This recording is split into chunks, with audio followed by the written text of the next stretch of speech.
My name is Rabbi Elliot Cosgrove. I want to welcome each and every one of you here this evening to Park Avenue Synagogue.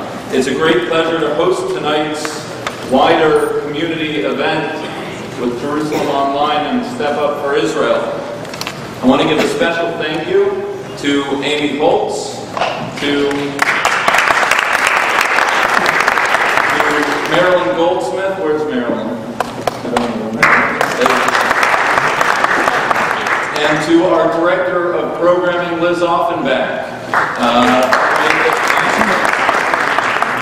Given the amount of time everyone's spending in synagogue this week, tonight's turnout is a powerful statement. And I thank each and every one of you for being here. And for me and our chairman, Steve Friedman, I want to give a special thank you to two Park Avenue members without whose shadchanut, matchmaking, this wouldn't have happened. Number one is to Hope Tate, and number two is to Alan Levine, our past chairman, who made the connection in the first place. Thank you so much. Every year, Beloit College comes out with something called the Mindset List. It's a Rolodex of facts reflecting that fall's entering class mindset. This year, the class of 2015 offered 75 insights into college freshmen. To name a few, LBJ no longer refers to a president but to LeBron James. Arnold Palmer has only ever been a drink. PC means personal computer, not political correctness. And my favorite from last year, Woody Allen has always been married to Sunyi Previn. As I spoke to my community over the high holidays, ours is an age that lacks memory. Identity is being built on a tabula rasa. And as Jews, to use the language of Aleph Bet Yoshua, we are Yehudim asher shachachu shehem Yehudim. Jews who have forgotten that they are Jews. All educational institutions, universities, synagogues, and otherwise exist in a sort of Sisyphean age, whereby the rock of memory and identity must be rolled up the hill, bechol dor vador, in every generation. And tonight, we turn our attention to Israel. Now, if the crowd this evening at all reflects the nature of my own community, there are people here from the political right and the political left, and I welcome all of you. But no matter what your politics may be, you need to understand that the attack on Israel is not merely on the battlefield. It's a matter of memory and identity. When Mahmoud Abbas addressed the UN last month, he declared that he had come from the Holy Land, the land of Palestine, of divine messages, the ascension of the Prophet Muhammad, and the birthplace of Jesus. There was no mention of King David or King Solomon, not the prophets Isaiah, Ezekiel, no Rabbi Akiva, no mention of any Jewish history. Indeed, as my dear congregant pointed out in the press, Menachem Rosensaf, the words Jew and Jewish were conspicuously absent from the speech altogether. When it comes to Israel, there will always be differences in approach in this world community and the Jewish community itself, and I think that's a healthy thing. But if the message of the high holidays teaches us anything, it's that before we can talk about the particulars of a situation or relationship, we need to recognize each other's humanity, the fundamental right of each other to exist. Make no mistake about it, the deliberate refusal to acknowledge the Jewish presence in Israel before Christianity, Islam, or ever speaks volumes. It is part of a pernicious and orchestrated effort to rewrite history, aimed precisely at a world with an increasingly tenuous connection to its past. Tonight is about many things, but it's really about taking back memory, about giving ourselves, our children, and our grandchildren the facts we need to be lovers of Israel, educated about Israel, and advocates for Israel. Professor Dershowitz, I know you're a big fan of Cantor Schwartz, And I know that one of the most powerful moments of the holiday season is when Cantor Schwartz leads the Kohanim, the priest to give a blessing to the congregation. The Midrash explains there are three requirements, three conditions for the blessing of peace. First, to be panim el panim, to be able to look at the other person. Second, nesiat kapayim, to extend a hand one to the other. And the third, lashon kodesh, to speak to the other in a respectful manner. When it comes to Israel and our neighbors, there may be differences, but these are the three basic requirements we demand from the other and from ourselves. For others to recognize our fundamental right to exist, for our neighbors to extend the hand of peace, and third, to speak to each other in a respectful manner. That day has yet to arrive, and peace has yet to come. May it happen soon, and may tonight be the first step in the right direction as we, as a community, proudly step up for Israel. Tonight's event is sponsored by Jerusalem Online U, an innovative film-based education program dedicated to inspiring and reconnecting Jews to Israel and our heritage.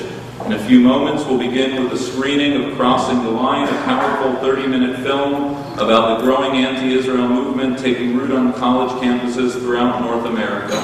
It'll be followed by a presentation this evening from Professor Alan Dershowitz, a Brooklyn native, the Felix Frankfurter Professor of Law at Harvard Law School, having published hundreds of articles and dozens of books.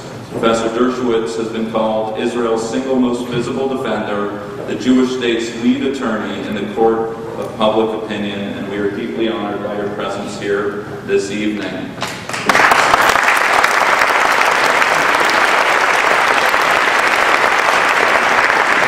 Following Professor Dershowitz's remarks, Amy Holtz, the president of Jerusalem Online U, will announce a national grassroots Israel education campaign, which will give us ideas on how to address the problems brought up tonight.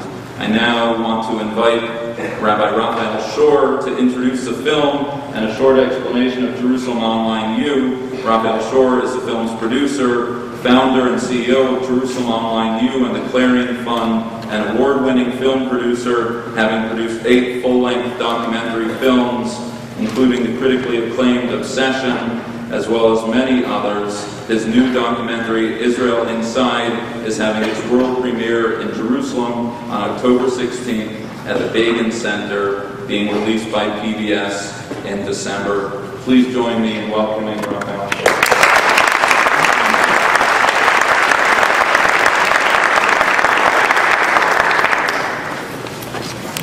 Thank you very much. It's a great pleasure to be here this evening, and first of all, thank you, Rabbi, for those kind words, and for hosting this event. Thank you to the congregation, Park Avenue Synagogue, for hosting us, to Liz for helping organize it, and especially from our board member, Marilyn, for working so hard the last few weeks in organizing this. Most of all, to Amy Holtz, the president of Jerusalem Online U, for putting everything together, including the Step Up for Israel campaign, which we'll hear more about later. I also want to thank, before I get into my words, those who made it really possible for all of this to happen, and that's Mark and Carolyn Rowan, who are here this evening, and they've generously gifted this program so that Step Up for Israel can be offered to the entire New York area. So thank you very much to the Robins.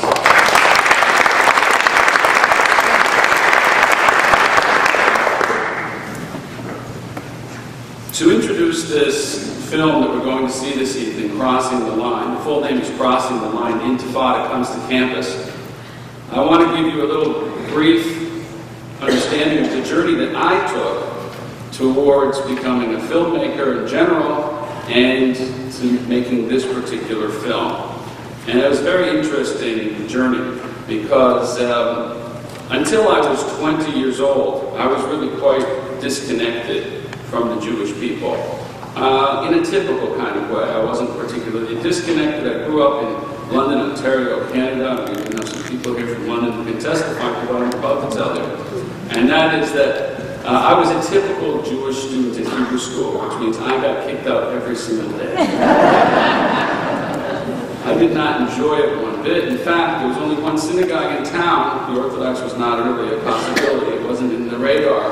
There was one synagogue in town, and we got, my brother, twin brother and I, we got suspended from Hebrew school for a year, so we couldn't have our bar mitzvah. My father was the head of UJA, so we didn't have our bar mitzvah. But it was not so pleasant, the entire experience, and I left the Hebrew school years feeling quite disconnected. It was only when I was 20 years old that I reconnected, and that was because my twin brother, the one who got kicked out with me every day, he ended up becoming a religious Jew, and he ended up being in yeshiva in Jerusalem, and I and the rest of my family thought he'd joined a cult, and I went to save him. And as you can see, I failed. And in my discovery, in my attempt, I went over to find out what he was doing and what he was studying. And I really felt initially that he must be out of his mind. But what I came to see was that there was so much more to Judaism, to being Jewish, and to Israel than I had ever imagined. And this was only possible for me to understand now that I had become a slightly more mature human being. And when I say I became religious at that time, when I was 20, I was in the middle of university, I don't mean just that I decided to start keeping Shabbat and keeping kosher. But what it was for me was a very life-transformational experience. It was complete, meaning I decided to dedicate myself to the Jewish people. It was about the inspiration of being Jewish. It was about the idealism of being Jewish. It was about being part of a people that had incredible wisdom, a people whose story was probably more fantastic than any story of any other nation in human history. And I realized how great this story was and this destiny of being Jewish at that time. And I realized I wanted to be a part of it. I wanted to play a role. The Jewish people had a tremendous amount to offer the world still, and I wanted to be a part of it. And I realized what a pleasure it was to be Jewish. And at that time, I said, I want to not only experience it for myself, but try to allow others who were like me, who didn't have the experience, to experience it as well. After graduating university, I went to Jerusalem, and I really spent the next 20 years, it's been a little bit more than that now, but I spent the next 20 years in Jewish educational programs, bringing over college students to Israel to find out more about being Jewish. We taught them politics of Israel. That really wasn't very inspiring. And then we taught them about Judaism, and we toured the land, and it was a very meaningful experience for me. The educational program development evolved into filmmaking, because it's really the same idea of packaging educational material. And I had studied film at the University of Toronto, although I hadn't yet made them. My first film was about 10 years ago. It was called Relentless, The Struggle for Peace in the Middle East. It was about the peace process and the failure of the Oslo process, what went wrong. That went very well in the Jewish world, and it inspired some of my supporters to say, let's go deeper, let's make a film about the larger issue of radical Islam in the world, and we created the film Obsession, Radicalism's War Against the West. That was seen by about 30 million Americans.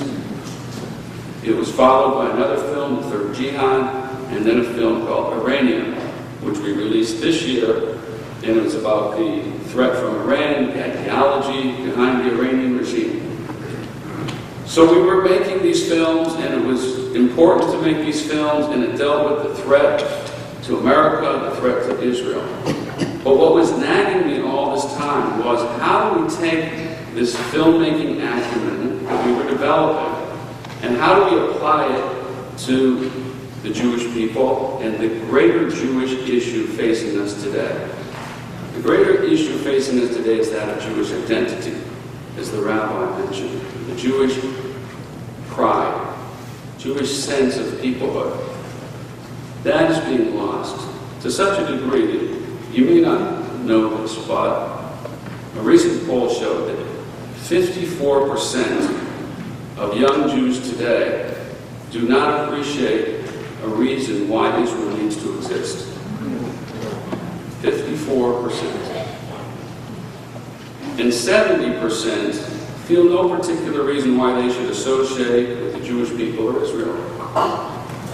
These are staggering realities that we face today. And the question is, how do we construct a program, a project, that can reinvigorate the next generation, that can reinvigorate our children and the next leadership for the Jewish people? So we felt there must be a way, using film, using the internet, and we constructed what we consider to be a 21st solution to a decades-old problem. And that is JerusalemOnlineU.com. JerusalemOnlineU.com, in a nutshell, is courses about Israel and Judaism on film, where we interview and put into these courses the greatest teachers in the Jewish world, including Alan Dershowitz, who's in several of the films. So someone can study an entire course on Judaism or on Israel and get a full education, and it's delivered in so many ways because the product is completed, the product is quality control. Now people can learn it on the internet, or they can learn about it on television, or they can do it through organizational partnerships and through synagogues and through community organizations. And since we launched this program 3 years ago, just on college campuses alone, we've had 45,000 hours of learning in our programs. So we think we're onto something here, using film and great teachers and the internet to deliver this product. And Amy Waltz is going to tell us more about Step Up for Israel, and that's something that everyone can get involved in. This particular film that we're going to show you this evening was really created out of something that shocked me once. I have many college students at my Shabbat table in the old city of Jerusalem, where I've lived for the last 25 years. And I had one student from York University at my table, and she was involved with Israel. She was an activist for Israel. And she said, "I hate university. I can't stand being on campus. I can't wait to graduate. I want to be out of there now." She had a year to go. And we said, "Well, why? Why do you hate university so much?" And she answered, "Because every moment that I'm physically on campus, I am made to feel bad as a Jew. I'm made to feel bad because I can't be proud of Israel, and I can't be proud of being Jewish." And this was not an isolated comment. It was perhaps a little more extreme. But this is an experience that college students, Jewish college students, are experiencing everywhere, more or less.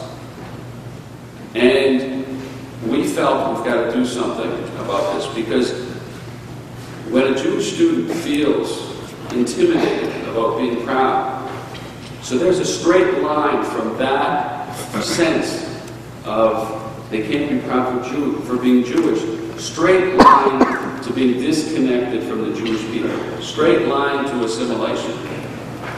And we felt we've got to address this. At the same time, we started to realize that the Jewish leadership, much of the Jewish organizational leadership, as well as parents of children on campus, of students on campuses, were not appreciative, were not sufficiently aware of what was going on campuses. And we felt we had to do something about that. We decided to make a film. And that's what you're going to see tonight. Now, this film was not made just to inform, not made to scare, because some of you might find it a little bit surprising. It was made to be part of the solution. And just as there's a straight line that goes from the student being intimidated to being disconnected from the Jewish people, there's also a straight line from being informed about being Jewish, from being informed about Israel, to being empowered and to feel that somebody can step up for Israel. And that's why we made the film, and that's why we're here this evening. And that's why we're so pleased that you're all here, because we're going to invite you all to participate with us in this effort. Because today the front line facing the Jewish people is no longer the Golan Heights, and it's no longer just the Gaza Strip. The front line of the attack on the Jewish people has shifted. Front line is now the media. The front line is college campuses. The front line is offices and everybody's living room. And we have to be on that front line, and every single Jewish person who cares needs to be part of this effort. And for that reason, we've created this film, and this will underline you. And so without further ado, we'll present Crossing the Line, Intifada Comes to Campus.